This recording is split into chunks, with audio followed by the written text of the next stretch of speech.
The influence of ancient Greece and Rome is visible all around us. We only have to take a look to see what we can find. And while on vacation this summer in Washington, D.C. and New York City, I discovered just how much of ancient Greece and Rome there is to see here in the United States. Let me tell you what I saw. While ambling around New York City, I came upon the Washington Square Arch. It's pretty cool, isn't it? But wait a minute, doesn't it look very like this? A Roman triumphal arch?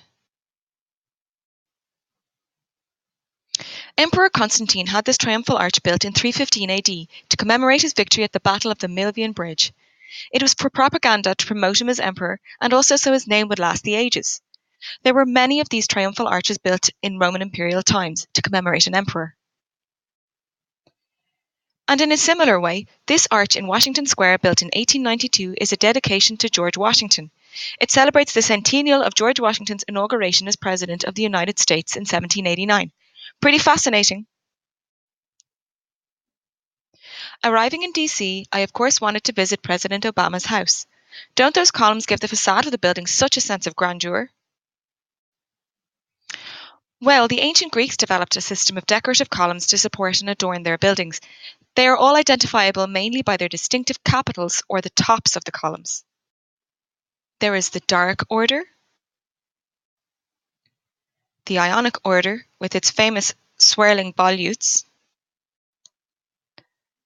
and the more ornate Corinthian order. I'm sure you've seen them around. So these famous columns on the front and back of the White House are modelled on ancient Greek architecture. My favourite part of DC has to be the Thomas Jefferson Memorial. It reminded me of my favourite structure in ancient Rome, the Pantheon, built under Emperor Augustus in the 1st century AD and rebuilt by Emperor Hadrian in AD 126. Don't they look so similar? Look at all the features that are the same. So I finally arrived back in Boston after my travels. Phew! I took a look around and thought, yeah, this is a pretty modern city. At this stage, I was pretty ancient history'd out anyway, and was actually feeling kind of peckish. So I decided to go to Quincy Market for some dinner. Wait a minute, doesn't that look just like a Greek temple? With the dark columns and the triangular pediment.